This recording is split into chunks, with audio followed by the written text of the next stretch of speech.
Bismillahir Rahim. Allahumma salli wa sallim ala Sayyidina Muhammad wa ala ali Sayyidina Muhammad wa barik wa sallim. Rabbi shrah li sadri wa yassir li amri wahlul 'uqdatan min lisani yafqahu qawli. Subhanaka la ilma lana illa ma 'allamtana. Subhanaka la ilma lana illa ma 'allamtana. Subhanaka la ilma lana illa ma 'allamtana. Amma ba'd. Respected elders and brothers, dear listeners, thank you all for joining us tonight here at the event of Sultan Salahuddin Ayyubi seminar that we are hosting here along with the masjid and cooperation with Darus Salam Seminary and IAGD Masjid. And we thank everyone who was able to, at such a short notice, come over here. This topic is a very important one, and it's a lengthy one, so I don't want to take too much time away from our tonight's presenter. Just as an introduction, I want to simply say is that when we sit and attend a program like this, we need to make sure that we're listening with the intention that we need to take back some lessons home, that we need to implement something that we are going to be listening. This is not meant to be a historical lesson only and then attend a history class and move on, but it's meant to enable us to learn from history, to learn from the right and the wrong of the past, so that we continue to repeat what was right and leave out that which was wrong. And Imam Malik Rahimahullah's famous statement, he said that this ummah will never, لن يصلح آخر هذه الأمة إلا بما صلح بها أولها أو كما قال. He said the latter portion of this ummah will never come right except if they follow on the very same path that the earliest generations of this ummah did. So if the latter generations want prosperity and success, then you gotta go look back. What do the people in the back do? Because the earliest of this ummah, or khairul qurun, the best of the best of times and the best of people, learned the lessons of those who succeeded. And inshallah, anyone who follows that path will continue to succeed. So my dear friends, every one of us should attend this session tonight, not merely as a student of history, but beyond that, as a student seeking guidance from Allah. That Ya Allah, allow the speaker to be inspired with such words that will give me solutions to my own individual problems. Yes, what you're going to hear today, inshallah, is the keys to the success of not just the ummah, but at an individual level, what can you do right? And what can you leave out from your life that will grant you success? So I request all the brothers and sisters who are sitting here right now to make this niyyah.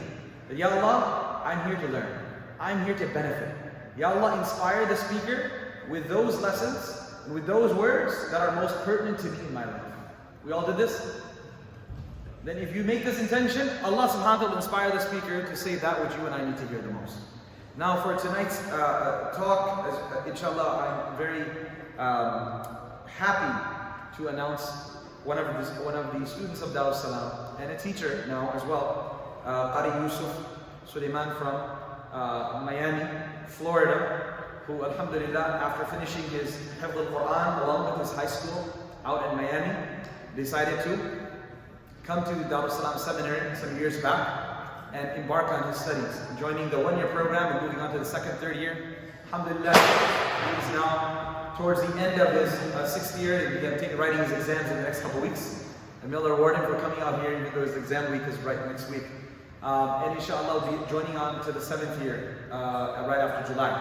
Alhamdulillah, he's got ijazah not only in the 7th qira'ah but in the 10th qira'ah. He just completed his ijazah in the 10th qira'ah at Darus Salam.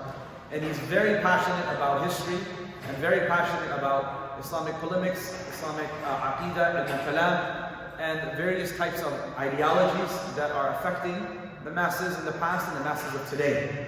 What are the solutions that Islam gives to counter those philosophies that are against the teachings of our deen, and how we can, as a community, work on protecting our most important asset, which is the hearts and the minds of our young ones. So alhamdulillah, this is his passion, along with cooking and hiking and reading. So without further ado, I call Qari Yusuf, inshallah, who will be addressing this very important topic. We ask Allah subhanahu wa ta'ala to inspire him and protect him and put effect on his words. And we'll have a short Q&A session if there's time before Isha. Otherwise, myself and him and the other students will be here after Isha as well. And we'll be addressing the youth and whoever wants to attend, more specifically on the topic of the virtues of Baytul Maqdis. Jazakumullah khair.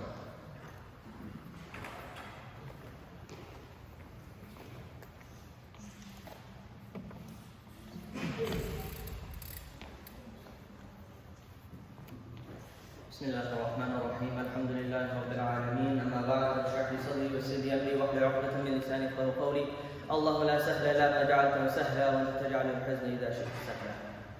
Dear respected brothers and elders, mothers and sisters, Assalamu Alaikum wa rahmatullahi wa barakatuh. Today's discussion, today's dars is a very important one. First of all, it is a historical narrative. It is a historical discussion. Many times growing up in the West, because we don't see the remnants of different civilizations of the past, because we don't necessarily have an Islamic culture or a Muslim civilization that used to exist in America, used to exist in North American and South American lands, we sometimes think that Islam just came yesterday. That Islam just popped up a few decades ago. That's really not the case. If you travel to various parts of the world, whether it be Turkey, Spain, China, Africa, the Middle East, you will see great architectural buildings. You will see the remnants of previous civilizations. But for us living here in the West, we don't necessarily see those things. So sometimes we need to be reminded that Islam has existed for 1400 years as a political entity, as military prowess, and as an intellectual nation. Allah Azza wa Jalla, the first thing He tells us in the Quran, Iqra, read. Us Muslims are an intellectual nation. We have an intellectual tradition that has been passed down and preserved through the Sunnah tradition, through the chain of narrations. Every field has its teachers. Every field has its students. Likewise, history is also very important. So the first goal of today's dars, before we do anything, before we embark on a journey, we need to know what our goals are. First, Mufti Alimuddin mentioned our niyyah, our intention. So we have that set, that we want to implement something in our life. We want to change ourselves, get closer to Allah Azza wa Jalla. But the second step is to demarcate our goals. What do we want to get out of this? The first thing, our goal from today's dars and lesson is to understand a specific portion of Muslim history. Now, this is an hour dars, and we're trying to summarize 100 years, a whole century of history. So the first thing we want to keep in mind that this is going to be a simplification, an oversimplification, maybe even reductions to an extent. But we have to keep that in mind, that we can't go through every single detail. It's a summary for us to understand that what did the Muslims of that specific era, of the 1100s, what did they go through? 1100s common era. What did they go through? What was the political situation? And not of the entire Muslim world, but the specific area of Sham, right? The Levant area, which incorporates Syria, Lebanon, Jordan, Palestine, and of course Egypt as well. So that specific portion of land and a specific time period is what we're going to focus on today, inshallah ta'ala. Secondly, the second purpose of today's dars is that we look into the lives of our pious predecessors and gain solace, gain a sort of fortitude and strength in difficult times. Imam Abu Hanifa, rahimahullah ta'ala, one of the four great imams which a madhhabi school of thought is attributed to, he mentions حكاية الأولياء أحب إلي من كثير من الفقه. That the stories of the righteous people, the stories of the people who are close to Allah Azza wa Jalla, are more beloved to me than much of it. Why? This was the pastime of the people of the past, that they would read, they would enumerate the fada'il, the virtues, the history, the life and biography of different individuals, so that they can gain strength, look for lessons, and implement it to their lives. So these are two things that we want to keep in mind as we are going through today's dars, inshallah ta'ala. Now, Sultan Salahuddin, rahimahullah ta'ala, is no stranger to anyone. We have all heard of him. And he was a very important individual. But again, no one exists in a vacuum. They always exist in a context. Everyone and every person, every situation exists in a context. So let us backtrack a little bit and understand the political arena of the Muslims at this time. So 900s, 1000s, okay? We're going to use Common Era. No, we're not going to use Hijri, just so to make it easy for everyone, inshallah ta'ala. 900s, 1000s. We have a distinct empire known as the Seljuk Empire that control most of the Muslim lands. Not all of the Muslim lands, but most of the Muslim lands. They are descendants of an individual named Uhuz. They are Uhuz nomadic Turks, okay? And they crossed over a river known as the Oxus River, and it's known as Transoxiana. And in Arabic, it's known as Ma Wara'un Nahr, what is behind the river. Let me pull up a map real quick.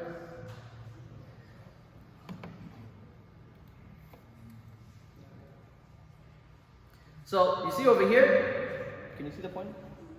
Yeah, right over here. This is that Mudarriya River, which is also known as the Oxus River. This area is known as Transoxiana.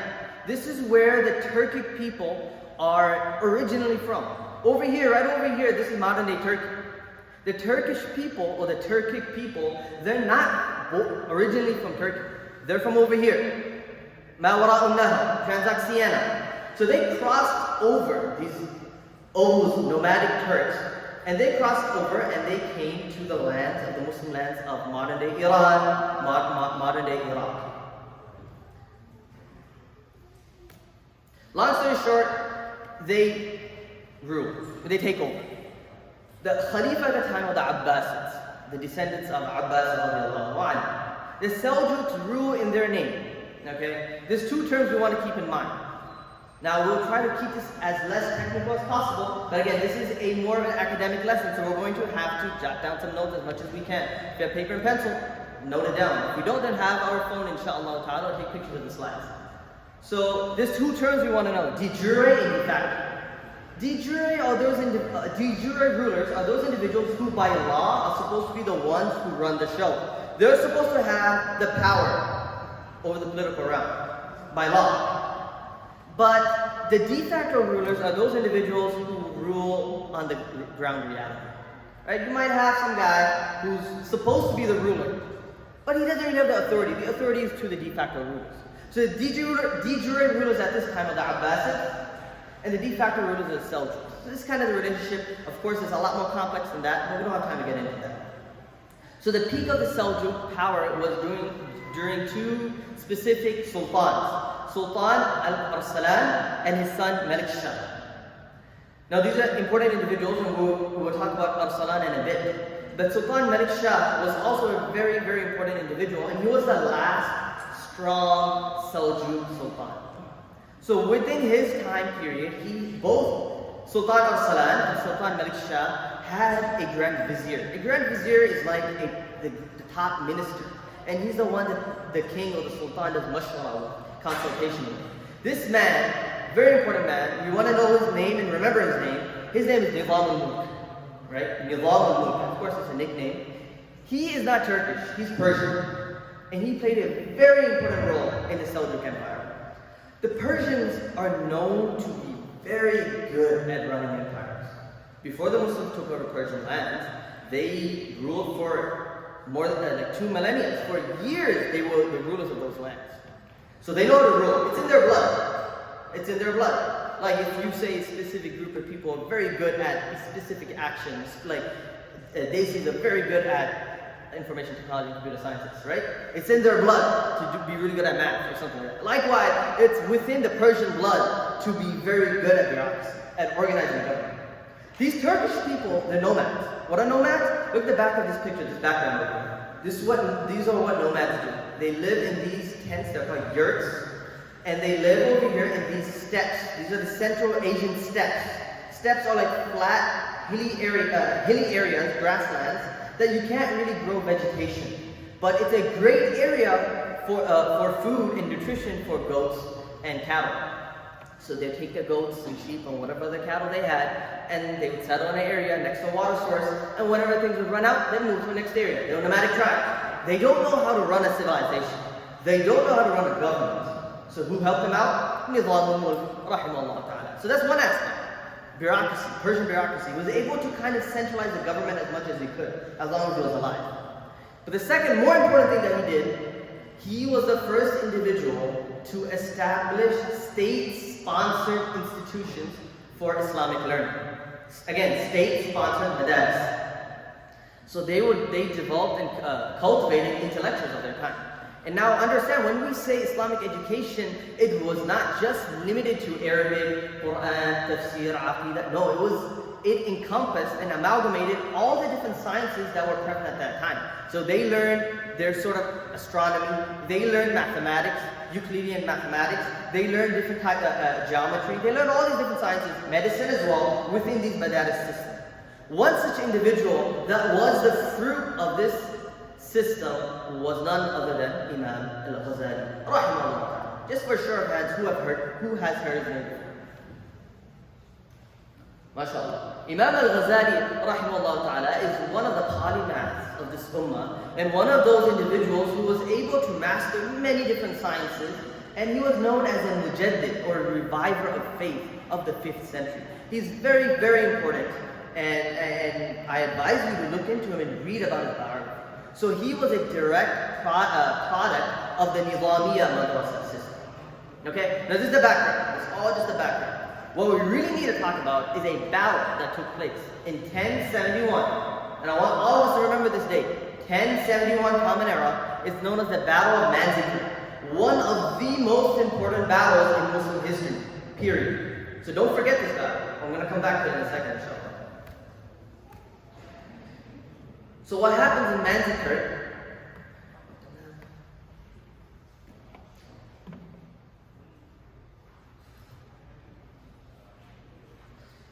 Alright, so let's look over here. Right over here, if you can see my mouse. Right over here is Manzikert. Right over here is Manzikert.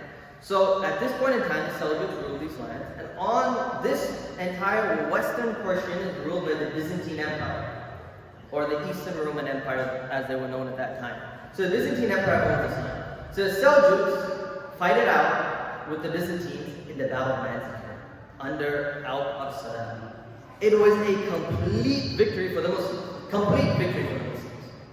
What ends up happening afterwards, all these nomadic tribes that are not used to living in cities and can't really get along with the people in the cities, they start migrating over here. They migrate west.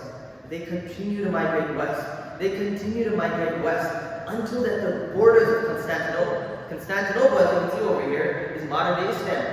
And at this time, it's ruled by the Byzantines. So what happens right after Manzikert, all these Turkish nomadic tribes are moving into previously Byzantine-ruled land. Now this causes worry for the Byzantine Empire. So the Battle of Manzikert was the reason why Turkish people ended up in Turkey, because of the Battle of Manzikert. So very important battle. Now this Battle of Manzikert was one, sometimes it's really hard to see in history like a chain of reactions. That this happened, and this happened, and this happened. It's really hard. But the Battle of Manzikert is one such thing where you can see the direct correspondence between Manzikert and the Crusades. That's what we're talking about. Manzikert led to the Crusades. What happens? So what happens is two distinct Seljuk dynasties form. One is the Great Seljuk Empire, which is in modern Iraq, Iran, and the other are the cousins of the Seljuks who rule over modern-day Turkey, which is known as Anatolia. And since it was Roman lands, they're known as the Seljuks of Rome. Okay? So two different, distinct, related empires. What happens is, I forgot to mention the important part. The Byzantine emperor is captured by Al-Arsalan, taken to his tent, and Al-Arsalan lets him go. He sends him back home. He said, I don't want to kill you. It was such a humiliating defeat for you, there's no point in even killing him. So he sent him back home. So he goes back to Constantinople. When he goes back to Constantinople, modern day Istanbul, he's worried that these Muslims are right at our door. What do we do? He seeks help from the Pope. Now just so that we understand, the Byzantines are Orthodox Christians. The Pope and his followers are Catholic Christians. They hate each other. They consider the other as kuffar. that if they came across, if an Orthodox army came across a Catholic army, they would fight each other and kill each other. So they hate each other. But the Byzantine Emperor is in such a tight position that he needs help. So he asked Pope Urban II for help. Now this Pope Urban II, it's not like, oh, I'm going to help my Christian brethren, let's go help. No, this is a perfect political situation for him. So he passionately preached for a pan-European crusade against the heathens, against the Muslims. Why? Through these tensions. Okay, now this is in the dark ages of medieval Europe. People are not really educated. People are very barbarian in nature. It's a feudal system. Most of the people are peasants and farmers. All they do, as we know from feudal systems, they are sold to the land and sold to the owners of those lands, and they can't do anything else but stay on that land. And whatever crops they earn goes to the owner, goes to the master, and only a little bit amount sufficient for the needs is given to them. They live horrible, depressing lives. Okay? Horrible, depressing lives. So, they're not very educated. They're very barbaric. There's a lot of tension, economic tension, political tension. There's not much more to conquer in Europe. Everyone's Christian now. Before the Christianity came, Europe was very paganistic. They conquered all the pagans, or they killed them, or they converted. So now where do they go? Perfect opportunity. Let's go fight the Muslims. The Muslims who fought in their eyes. So that's one. And secondly, they made a promise that all you peasants, if you go fight in the war, you will come back and you will be knights. You will have your own land. We will take care of your family that you leave behind. We'll make sure they're fine. We'll take care of their income and everything. Just go for war. So now all these people are riled up and they're ready to go for war. Again, this is Manzikert. Manzikert happened. A bunch of Turkish nomads moved into Anatolia, modern-day Turkey. This results in the emperor of the Eastern Roman Empire, the Byzantine Empire, asking help from his enemy, which is the Pope, and they kind of unite forces. Kind of. As you see, they fight each other all the time. So, now that's what's going on over there. In the meantime, after Malik Shah, the son of Sultan, after he passes away, the Seljuk princes start fighting for land. Now, this is something I want to also keep in mind. Many times people try to paint a romanticized version of history, where we were one ummah, we always got along, no one had any beef with each other, no one had any disagreement with each other. That's a very, very false narrative and a dangerous narrative as well. That's not the truth. The truth was political leaders did what political leaders did. Brothers fought each other, cousins fought each other to take over political dominion. One thing we want to keep in mind is the distinction between political authority and religious authority. We do not look at political leaders as role models necessarily. We have exceptions. One such exception is Salahuddin Ayyubi. One such exception is Umar ibn Abdul Aziz, rahimahullah ta'ala. But the general rule is political leaders are going to play politics. So that's something to keep in mind. That we don't necessarily have to look at the emirs, the sultan, the khalifa for our guidance. And that's not what the Muslim ummah did for 1400 years. The Muslim ummah looked to scholars, looked to the righteous people for their guidance. This is why the political authority could not really put a finger on the religious authority. Because the people followed the ulama and the righteous people for their guidance. So they had to respect the religious authority. So that's something to keep in mind. So now these Seljuk princes, they all fight each other. They get their own lands. All these princes are very young. So there's a tutor that's hired to teach them. They're known as atabegs, okay? And these atabegs eventually end up actually having the power. So what you have now in modern day Syria, the Levant area, you have a bunch of different principalities. Bunch of different, you can say smaller nation states, bunch of different atabegs that rule different portions of Syria.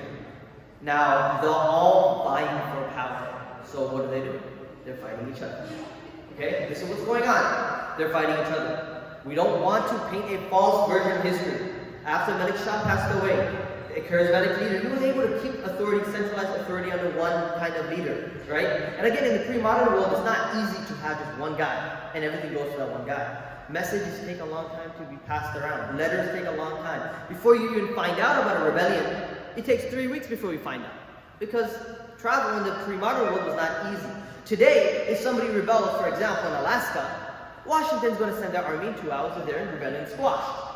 It wasn't like that in the past. It's very difficult to take care of rebellion. You need to have a proper system of mail system, a proper spying system set up for you to be an efficient ruler. So after Malik Shah, the rulers weren't the greatest, they started fighting each other. This resulted in, of course, the weakening of the Muslim movement. So the First Crusade, before the First Crusade, there's something called the People's Crusade. The People's Crusade is, again, a bunch of the riffraff of society, a bunch of barbarians. They just had a bunch of Josh and a bunch of spiritual rigor to go and fight. They go, and these individuals, they were led by voluntary soldiers, okay? It was not led by the rulers of the church. There was no pope, there was no knight that was necessarily ruling them. A bunch of voluntary soldiers, they're like, we're going to take back Masjid al-Aqsa, alright? We're going to go fight. So they go. Now, one thing I want to highlight is the Jews were very oppressed minority in Europe. That the Christians, whatever reason they found, they'll kill them. These people, they're coming, some of them from Germany, they run into a Jewish community, just slaughter them. Completely slaughter them. Many times, when the Jewish people needed to find refuge, they would go to Ottoman lands and Spanish lands, Andalus, and they would find refuge. That's why in the past there was a very intellectual community between the Jewish and the Christians and the Muslims in Muslim Spain. This is a side note to keep in mind. So again, the first Crusader expedition is not the First Crusade. It's known as the People's Crusade. They go, they try, and they get completely decimated.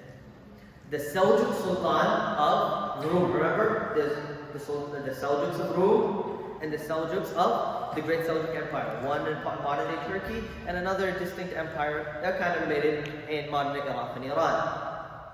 So the Sultan of the Seljuks of Rum, he completely wipes them out. Completely wipes them out. It was a complete failure. That's why they don't even call it First Crusade. Then the First Crusade happens. Now this was organized and led by European nobles, people who were part of the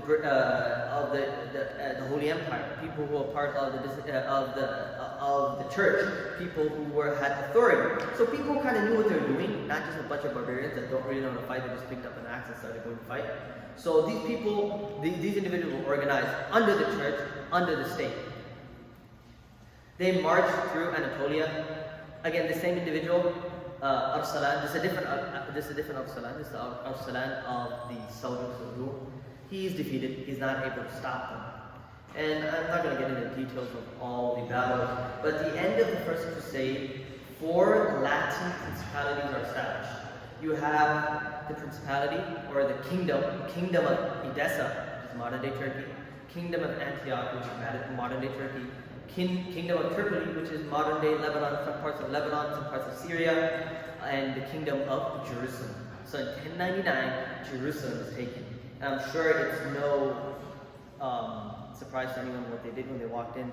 One of the chroniclers of the Crusaders, the Knight Templars himself, mentions boastingly that the blood of the Muslims was up to the knees of our soldiers. So they slaughtered everyone within Jerusalem. Not only the Muslims, definitely the Jews, and even other Christian denominations. Anyone that was not Catholic was wiped off. So this is what they did. This is a very sad day in 1099. Again, some of these dates we want to keep in mind. This is part of the history. 1071, Battle of Manzikert. 1099, Jerusalem was lost. Over here, right over here is the same fortress from 2 different angles. This is the fortress, I believe, in the Kingdom of Tripoli. As you can see, they would make their citadels and fortresses on the top of mountainous areas for protection. And this is where the archers would be, this is where they would defend their lands. So right over here, these are 2. It's still preserved till today. Again, disunity amongst the Turkic Atabegs allowed for the conquest of all these principalities. They were not expecting it. And some of them even said, okay, let's help them out a little bit so we can beat the other Atabegs. Okay? So this is what they did. But they didn't realize what type of poison they had just entered into the Ummah. And in the end, most of those Atabegs had to retreat, go to different land, and they lost all 4 of these areas.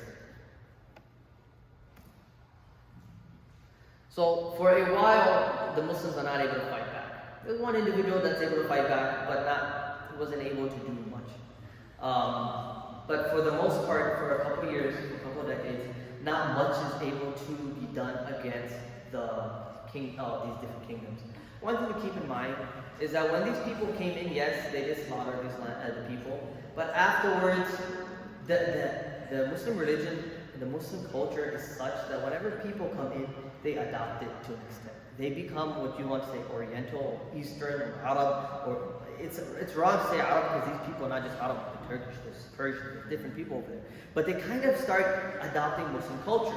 So the people that live there for a generation or 2 generations, in these cities, for the most part, they live harmoniously. So that's something to keep in mind. It's not as if the entire 100 years they were living in complete oppression. No, for people living in the cities, for the most part, the cities, those who came in and settled, the settlers, they got along well. They got along well. They were not doing what the Jews are doing today in Palestine. When they came in all these different places, they did get along to an extent. At the beginning, of course, a lot of tension, a lot of wood, a lot of oppression, but eventually people got along.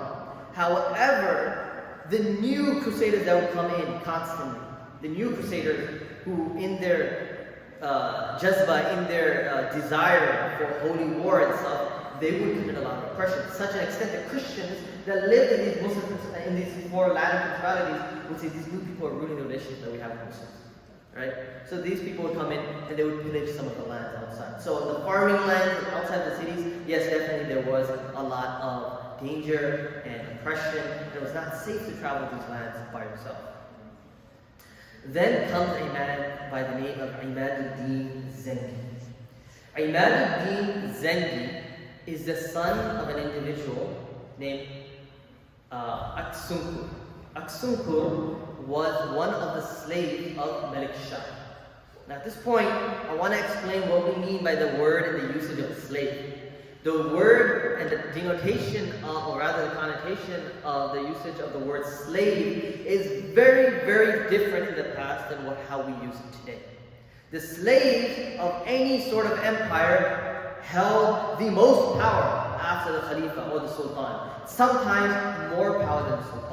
What do you mean by slave? Different young children will be taken from different areas and they will be trained in the castle by the highest educated tutors. They will be taught how to fight, learn an Islamic education and what quote-unquote secular education, all that stuff. They will be the most intellectual individuals. They would live very good lives, but they were very loyal to the Sultan. That was the whole point. They were very loyal to the Sultan. Eventually, due to their military prowess and achievements on the battlefield, they would be given lands, they would be given estates, but at the end of the day, they're so-called slaves. But what we understand by slaves in the American context is not slave in the same way as it was used in the past. So if you were a slave of Sultan, you had a lot of esteem and respect. So Imaduddin Zengi is the son of the chief slave of Malik Shah. So he already commands immense respect. He already commands immense respect. It's hard for us to kind of take ourselves and pull ourselves from the Western paradigm and perspective that we grew up in and try to understand these terms. But it's very important that we understand terms according to their context, not with our Western understanding of it or our secular understanding of it sometimes. It's very important to understand the terms as they were used in their context. So, long story short, he's appointed as Emir of Mosul in 521, which is in modern-day Iraq. Now there's a new chapter in the balance of power. He begins a united front against the Crusaders. This is something that has not happened before. He had a lot of charisma. He himself was very stern and strict. And he has this famous statement that's attributed to him: there cannot be 2 oppressors in one land. There cannot be 2 oppressors in one land. He's saying, I'm the oppressor, I won't let anyone else oppress anyone. He was very strict about it. Anyone stole from a Muslim or non-Muslim, immediately he would be punished. Anyone harmed anybody, immediately be punished. So he struck awe and respect with his soldiers. No one crossed him. None of the people tried to cross him from his military army and personnel because they knew how strict he was. He was very, very strict in the sense that he made sure things were right. He himself was a very righteous individual as well. So now, he wants to fight back against the Crusades. Okay? He wants to do something against the Crusades. 1127 is appointed Emir. This is about 30 years, right? About 30 years from since the Crusaders came in. No proper assault was taken against him. His greatest feat was conquering Edessa. He's able to reconquer Edessa. It's very important, strategic importance. It kind of blocks off the Crusaders from the northern front. I'm sorry, I don't have the map over here. I don't know if it's not. Oh, it's right over here. What's up?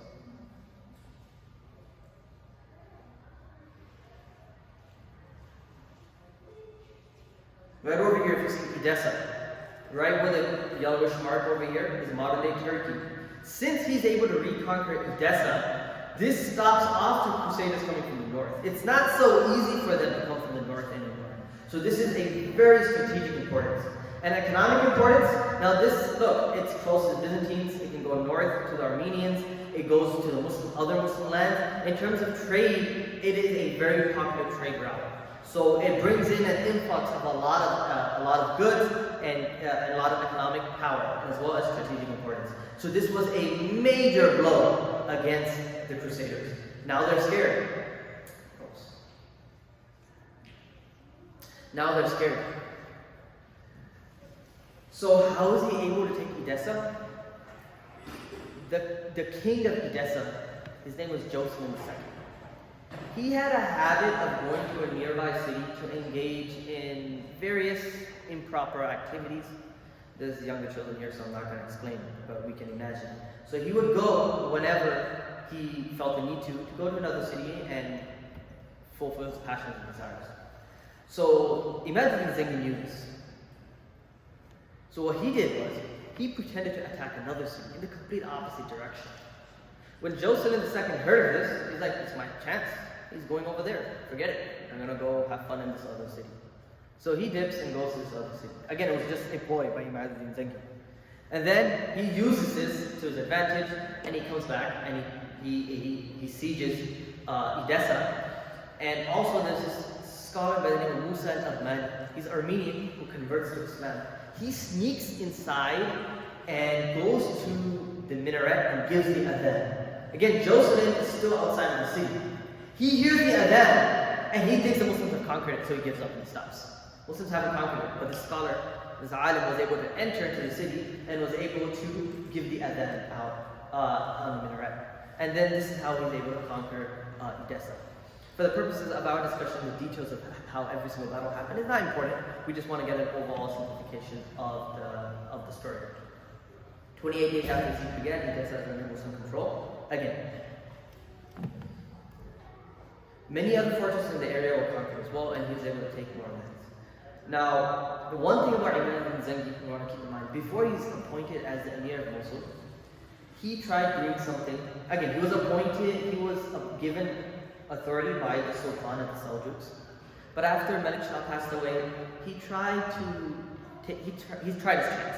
He's like, hey, let me try conquering some of these Seljuk lands and take it over for myself. So he went to battle with the Seljuks, completely lost, and he ran away. And he had to run. And he was running, the army was chasing him, and he stops and he seeks refuge with the governor of Tikrit.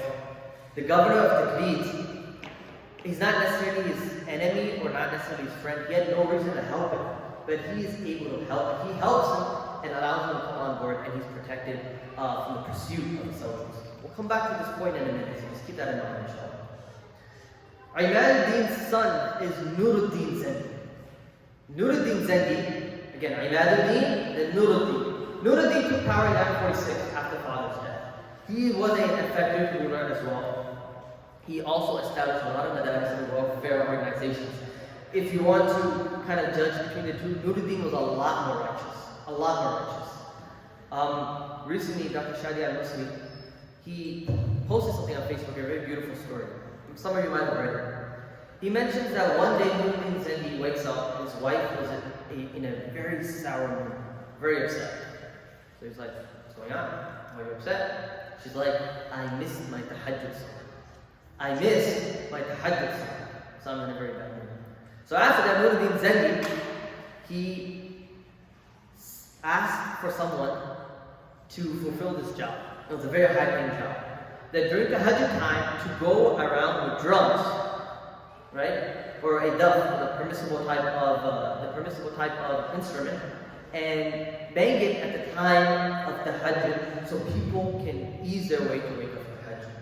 This was a very amazing practice that he initiated, and the entire city where he was ruling over would be praying Tahajjud. The entire city would be praying Tahajjud because of this one woman, because she's like, I miss my Tahajjud. Her concern and her remorse over missing a nafil act of Tahajjud resulted in the entire city praying Tahajjud.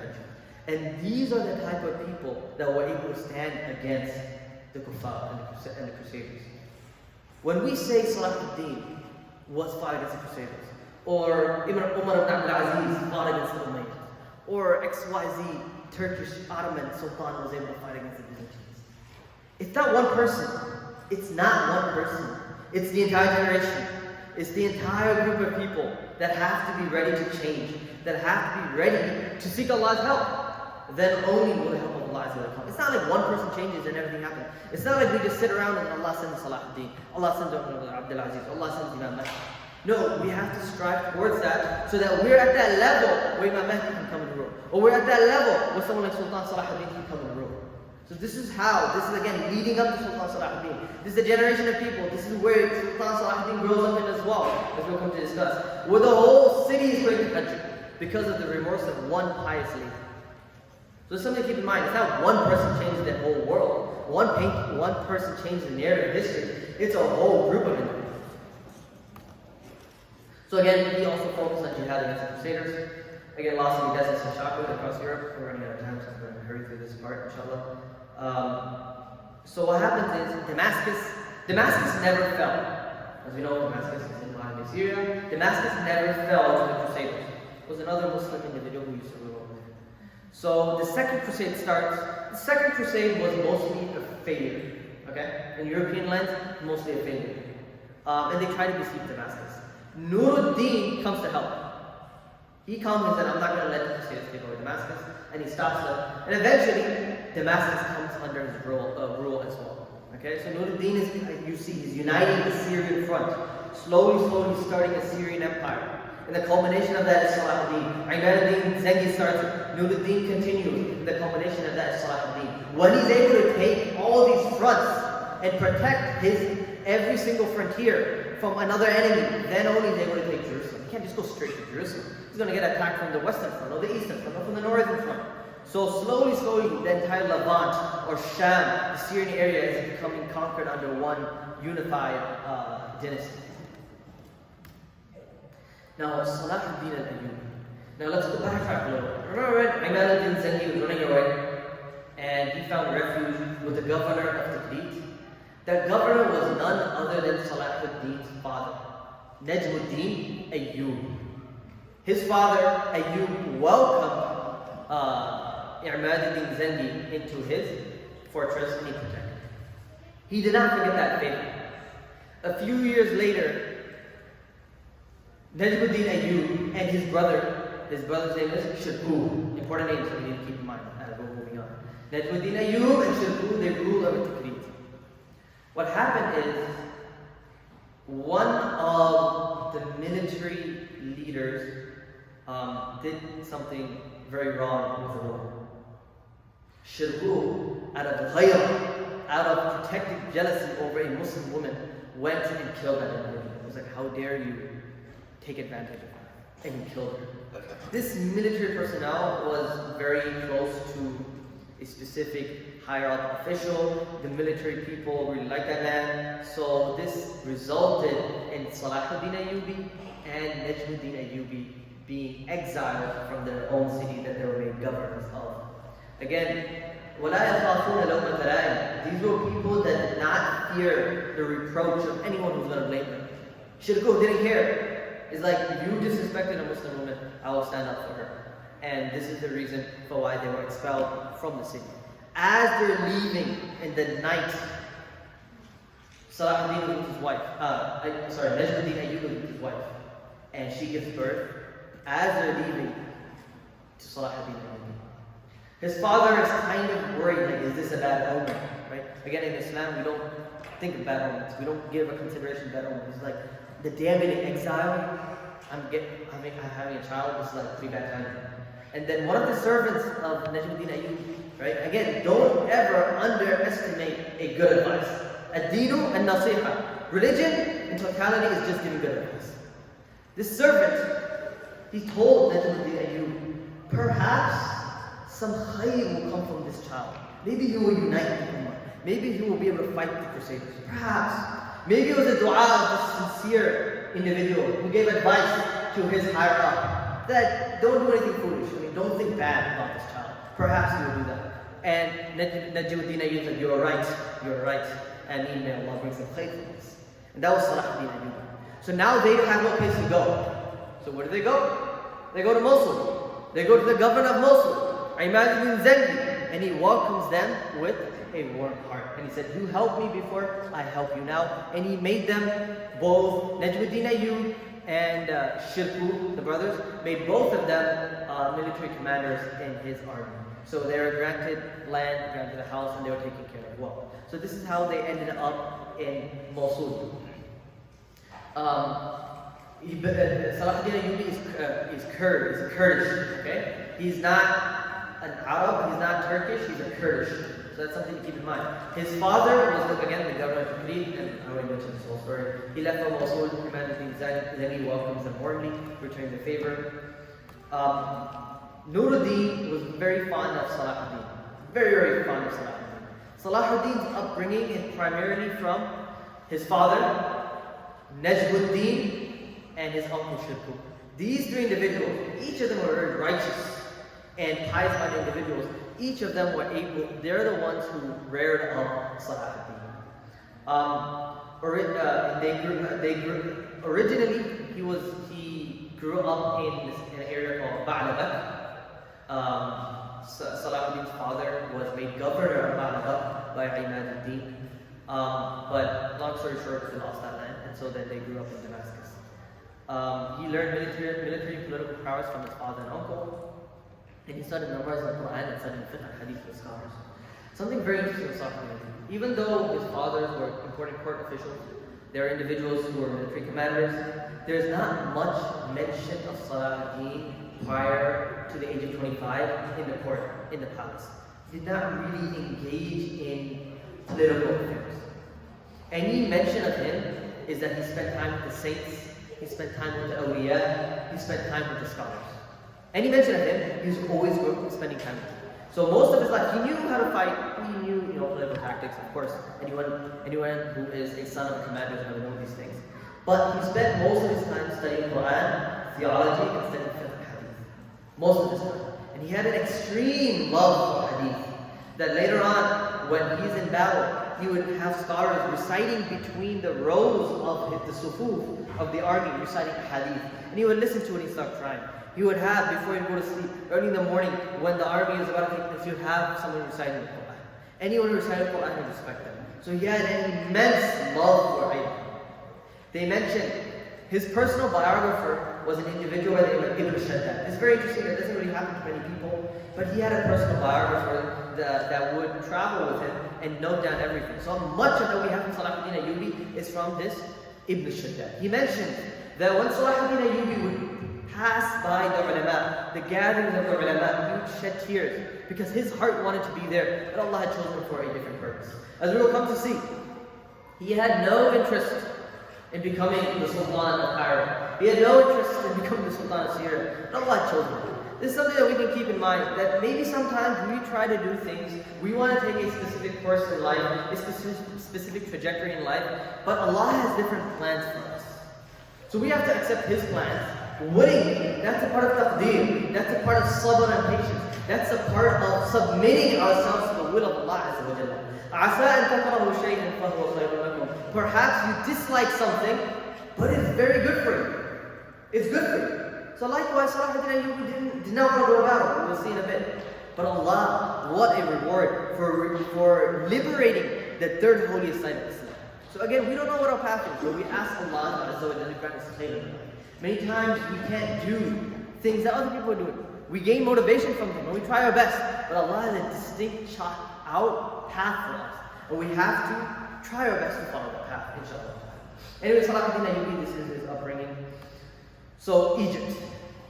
Egypt right now, anyone want to take a guess who rules over, oh man, I don't know if you guys on the side. Someone who didn't see it. Who rules over Egypt right now? Sorry? Yes, the Falcon dynasty. What type of dynasty are they? Anyone know? Shia. There's 7 of Shia. For past 300 years, they've been ruling over Egypt. And their base is in Cairo. They established a city, Cairo al-Qahira, and they established as Cairo. They're the one who established Jamiat al-Azhar. So the Shias, the 7 Shias, I'm not going to get into the theological differences right now, but they're a heretical group that is opposing Sunni orthodoxy, and they rule over Egypt. But at this point in time, very, very weak. The Khalifa of the Shia, what they call it Imam, he sits in a room that's built with like many doors and channels inside, and it doesn't come out of there. The one who really has power is the Grand Vizier. The Grand Vizier's name is Shawab. Again, don't mix it up with Shirkuh. Shirkuh is the uncle of Salahuddin Ayyubi, who was a Muslim. Shawab is the Shi'i Grand Vizier of the Fatimid dynasty. This man is a very evil, notorious individual. So again, they're in a state of decline, state of internal turmoil. So Shawab, he asked for Zengi's help, Nuruddin Zengi's help against the political faction within the Fatimid dynasty. What happens within the Fatimid dynasty? He's the Grand Vizier, but he gets kicked out by an opposing opponent. He gets kicked out, but he doesn't want to lose his power. He's like, Nuruddin Zengi, you come help me take over these individuals. I will become the Grand Vizier again. I will pay for your expedition, and I will give you a third of the yearly revenue for this year. Nuruddin Zengi was really iffy about it. He's like, I don't know about that. We didn't really trust him. But due to a variety of reasons, different political shifts in the political landscape, he decides to send an army there. And who does he send? He sends Shirkuh as a commander, and he sends Salahuddin Ayyubi as one of the members of the army. This happens the first time. They go, they help out. Shawab betrays them, and he kicks them out of Egypt, and they have to go back. And they assign it. Eventually they find it out, and they're recruits. Second time, Shawab comes again, like, please help me against the Crusaders. Again, he was hesitant about it. But long story short, he does it again. Shawab betrays them again. Third time, Zengi. The third time, Shawab, he has the audacity to ask again, Zengi, help me this time. I will provide for you whatever that I promised. Zengi this time was Shirkuh. This time, help him out and finish him off and take over this time. No more being nice guy. And he tells Salahuddin, you go as well. Salahuddin says, I do not want to go. I have no interest of going to fight over there. I want to spend time over here, right, in Damascus. Why should I go? I don't want to go. But then Nuruddin, he had a lot of respect for Nuruddin. Nuruddin said, you will accompany your uncle. So he said, okay. Again, look, he had no interest in going. He said, as he was like, this is the most hardest thing in my life against my nafs. I don't want to go. He was the student of knowledge as well. He spent time with the ulama. He had no interest in what am I going to do over there? You have enough army people. What am I going to do? So Salahuddin goes the third time. Long story short, they're able to find out the Crusaders, specifically the Kingdom of Jerusalem is right there. So when I say Crusaders, I'm talking about the Kingdom of Jerusalem. So they were able to find out the Crusaders. They dispose of Shabab and finish him off, and they institute Shirkuh as a Grand Vizier. So again, Nuruddin Zengi has a dynasty in Syria area. He sends Shirkuh. Shirkuh now is the Grand Vizier of a Shi'i Fatimid dynasty. It's very weird, okay? But again, it's a political maneuver. So Shirkuh rules as a Grand Vizier. Again, the Khalifa of the Fatimids, the Imam of the Fatimids, has no real power. He's some 20-year-old kid that he's just stuck in his harem, can't do anything else. So what happens though, Shirkuh, the decree of Allah, passes away in 2 months. He passes away in 2 months. And who becomes the Grand Vizier? Salahuddin.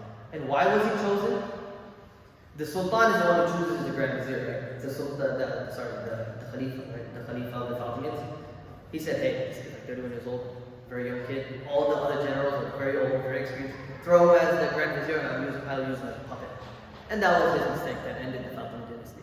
He made Salahuddin as the Grand Vizier. Salahuddin did not want to be there. But when Allah puts you and appoints you for a position, you take it seriously now. We don't buy for position. We don't buy necessarily to be the president, to be necessarily to, again, every time it's different, but we don't buy for political power necessarily. We don't necessarily go out to propagate ourselves. But once we're there, and Allah chooses us there, we have to fulfill the rights. We have to fulfill its rights. So now he takes it very seriously. There's rebellions, he conquers rebellions. Eventually, through his extreme akhlaq and generosity, the entire population loves him. The entire population loves him. He walks in, the first thing he does, he goes into the Falcon treasury. The Falcon Palace was built, it doesn't exist anymore for whatever reason, it wasn't maintained. It just doesn't exist anymore. But the historical books mention it was very crazy. They had 4,000 rooms in their palace with an extreme amount of wealth and jewelry and a bunch of gold and stuff. He goes in, empties every single thing, gives it to his military commanders, and spreads it out amongst the court. And he does not take a single thing for himself. Not a single thing for himself. Salahuddin, he saved up for years to go for Hajj. He wanted to go for Hajj. That was his desire. So he saved up for years. However, when the time came to go for Hajj, Hajj in the past is not like a 1 week, 3 week trip, you take a flight, you get there. No, it takes months. A takaza, a need rose up, and that was the Crusaders who were at the door again. So he had to stop going for Hajj. He had to abandon going for Hajj and defend himself. Now imagine that you've been saving up to go for Hajj with your own money, however he earned it. He did not take it from his treasuries, and then he's not able to go because of the need of deen, because of defending the Muslims. He passes away like that, never going for Hajj, never had an opportunity to go for Hajj. SubhanAllah. And many of us have had the opportunity to go for Hajj. So just think about that, put that in perspective. So now Salahuddin, he's able, the Shia Caliph is just a puppet. He ends up dying. To be honest, Salahuddin feels bad for him. He mentions good words and praise after he passes away. That this poor kid is just stuck inside there. He probably didn't believe in any of these Shia things anyways. He just happens to be a descendant of some person, so therefore he is now a man. But he feels bad for him, passes away. And that is, in 567 Hijri, 1172, the end of the Falcon dynasty. They've been there for about almost 200 to 300 years. So that is the end of the Falcon dynasty. And from there is what we call the Ayyubi dynasty, with Salahuddin at the helm, Salahuddin at the front.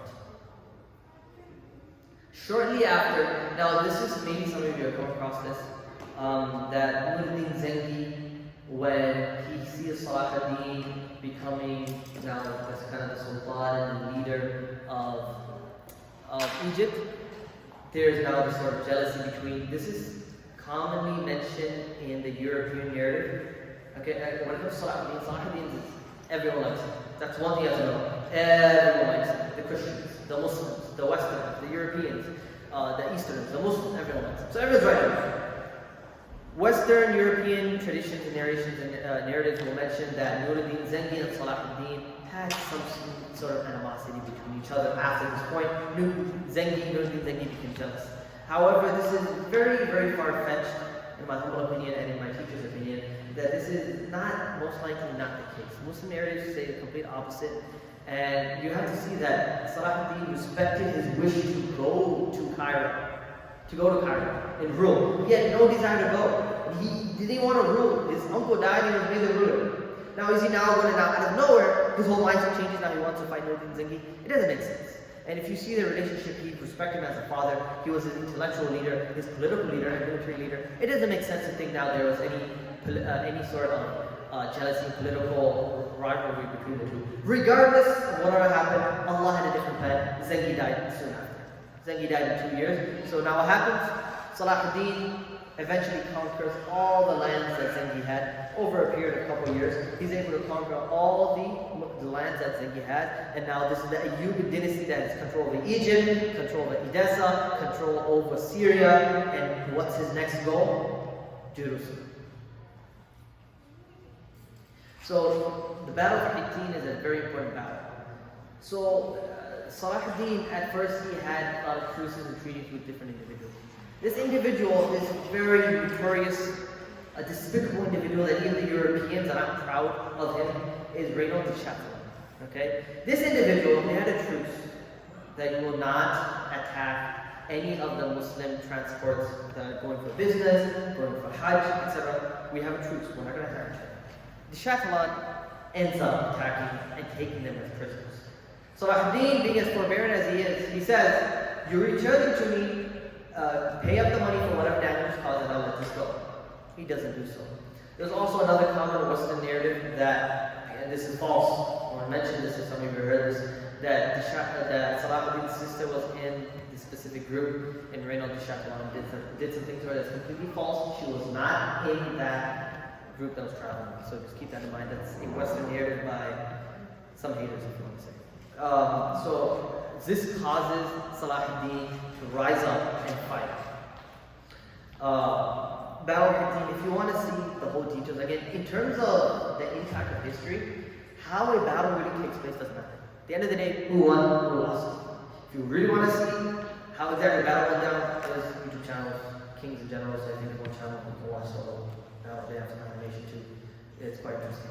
It'll keep you intrigued. You can see how the battle went down. Definitely take something with a grain of salt, but for the most part, it's accurate.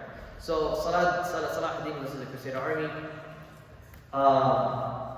He employs a very interesting and ingenious strategic maneuver where he drags them to a specific area where there's no water nearby, so they're very, very thirsty. They can't even fight. When you're thirsty, you can't fight. They were able to fight. Many of them just surrendered. Please, just stop. We give up. Just stop. And some of them were just ready to die. Like, we just want water. And that's all we care about. And many of them gave up. It was a complete victory for the Muslims. Guy, the guy's name is Guy. His name is King of Jerusalem. And Reynaud de Chatillon captured. Guy, the King of Jerusalem, was kind of pulled into this battle. He was more of a noble person. He kept his treaties and truces. Reynaud de Chatillon was not. When they're captured, both of them come into his tent. Salahuddin gives cold water for the King of Jerusalem, Guy, to drink. He drinks from it, because I told you, like, extremely thirsty. Then he hands the water to de Chatillon. Salahuddin takes the tip of his sword and knocks it off. He was like, I did not give you permission to give it to him. Right? He is an ignoble individual. He broke treaties multiple times. He raided and took the lives of Muslim caravans when we told we had a treaty. So right then and there, Salahuddin takes off the head of Reynaud de Chatillon.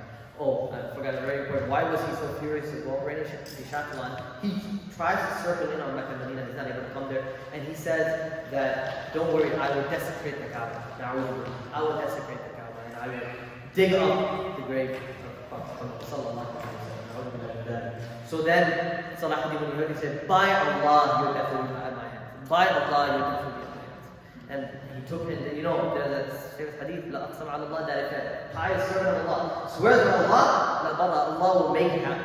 So he said, by Allah, your death will be at my hand. Reynaud de Chatillon is brought in front of Salahuddin in his tent, and his head is struck off. Now, the guy, the King of Jerusalem, is very worried. He just saw the other guy get his head chopped off, and he's very frantic. And Salahuddin's like, don't worry. It is not befitting of a king to kill another king. But this man went beyond the bounds, so that's why I have to take care of him. You're free to go. And he led the king of Jerusalem. So now this is the main army that kind of protected Jerusalem. So long story short, in 1187, Salahuddin, in the month of October, liberates Jerusalem. It's a very interesting conversation between the priest, the Pope that's there in Jerusalem, and Salahuddin. There was a bunch of back and forth. He said, listen, you know you're not going to win. Just give it up. We'll have peace.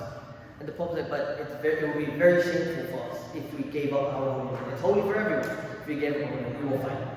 So Salahuddin was like, sure, okay, we'll do what we can. We'll make sure that there's no oppression, but we're going to fight.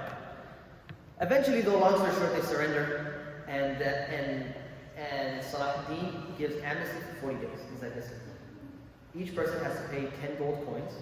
Each person who wants to leave the city pays 10 gold coins. In a span of 40 days, and you're allowed to leave the city. And you will not be harmed, you will not be touched, your goods will be able to be taken with you. You will basically ransom yourself. So many people left like that. And it's very interesting, this is even the English and European authors mentioned, it was a shame upon our Christian heritage and history that these popes and Christian leaders, or you can say quote-unquote imams and rulers, they took their money and they did not even spare a single person. They didn't pay the ransom for anyone. They just took it. And it was very humiliating for them. Why? Because after 40 days, there's thousands of people left still in Jerusalem. And the deal was, if you still stay there, you're going to become captive. You're going to become captive. Salahuddin does. His brother, his brother comes and he mentions that Salahuddin, give me 1,000 of these slaves. Okay, 1,000 of these people are still there. He takes them and he said, I free them for the sake of Allah. 1,000 of them are free. Then Salahuddin comes and he frees another 1,000. They said for every one of the military generals, he frees another 1,000. He pays himself for ransom. And every single person is allowed to leave Jerusalem free without a single drop of blood amongst the general populace. And this is something that's been noted by European chroniclers, by Muslim historians. This is something that's like mutawatir. This is something that everyone accepts and knows. That the widows that were there, that the women came crying to Salahuddin, help us, allow us to. So he pays their ransom and he gives more from his own personal wealth than whatever that was there from the treasury to support themselves, so that they're widows, their husbands all passed away. So he's not Muslim Christian woman, and he supports all of them and allows them to leave the city. The Christians came in and they slaughtered everyone. They did not even spare their own Christian denomination. The Muslims came in and every single person was spared. Now this is the difference. This is akhlaq. And this is something that's been noted. This is why Salahuddin is loved by everyone. It's through his akhlaq. He could have killed every single person there, and he would have been justified in doing so. And he had that anger. He definitely did. He had that. But again, he did mashwara, consultation with the ulama. There were always ulama around him and his military generals. And they said, we do not want to be like them. We will be better than them. And so he decided not to do so. And he said, listen, pay up your ransom, you're free to leave. And even when they didn't do that, he paid the ransom for himself. So this was Salahuddin Ayyubi. This was an individual that we look up to till today, and we reminisce about him, and we say, Rahimahullah after him. The Third Crusade, again, called in response to liberation. I'm not getting into that. This is where Richard Lionheart leads a crusade. And again, this is again a whole very interesting conversation between the two. Their relation between the two is very interesting. They were enemies, but they had that type of chivalry and the type of respect between each other. But I'm not going to get into that, inshallah. That's so different. Mostly I figure. So this is very important. Effects of the Crusades. Muslim lands, mostly negligible. The Crusades are very important to us today because of the political situation of Al-Aqsa today. And for due right, we have to be aware of the Crusades. And we have to talk about the Crusades. We have to talk about Salahuddin Ayyubi. But at that time, it was mostly negligible because of the atrocity that is going to happen in a few decades. Anyone know what that is? What rampage happened in a few decades after this, few years after this? That was way worse than the Crusades. Yes, the Mongols. The Crusader impact was limited to Sham and that area. The Mongols was almost 90% of the entire Muslim world. So now, if you're living, let's say, 100 years after the Mongols, are you going to talk about the Crusades? You're going to talk about the Mongols. Obviously, the Mongols. The Mongols did 100 times worse than what the Crusaders did, right? So in the Muslim lands and afterwards, even in Muslim history, it's not so as important as other battles that took place afterwards. Again, this is not to undermine the Crusades. Lives were lost. People were displaced. A lot happened. But again, it was a period of 80 years, and it was limited to a specific area. While the Mongols was for like almost 200 years, and like almost the entire Muslim world, and the death count was much. Just Baghdad itself was reports from 1 million to 2 million people were killed in a week when the Mongols took over Baghdad. And that's a topic for another day. But another important thing of the Crusades, due to the effect of the Crusades, is the end of the Falcons, of course. and the rise of the Ayyubi dynasty. But the Ayyubi dynasty doesn't last for long. Eventually they fall off and the Mamluk dynasty takes over. In Europe though, the first thing is a desire for conquest.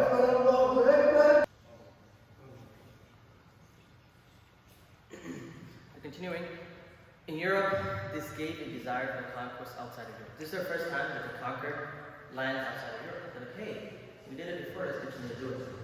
And where do they go next? They go to Spain. And then of course they end up colonization afterwards. But this is a very important catalyst for conquest outside of Europe. They saw the gold, they saw the money coming in, they said, hey, this is very nice, we should try to do this more. So they start doing it to other lands as well. It strengthens the Catholic Church. There's an immense amount of money, again, we don't have time to go through all the political details of how they get a lot of money.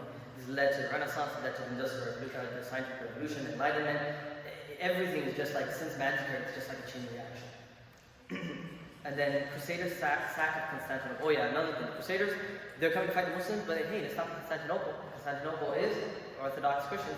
Let's sack them as well. And instead of going to the Muslims, they sack them. And this very much weakened Constantinople, such that 200 years later, the Ottoman, under Sultan Fatih Mehmed II, was able to conquer Constantinople, and that is now modern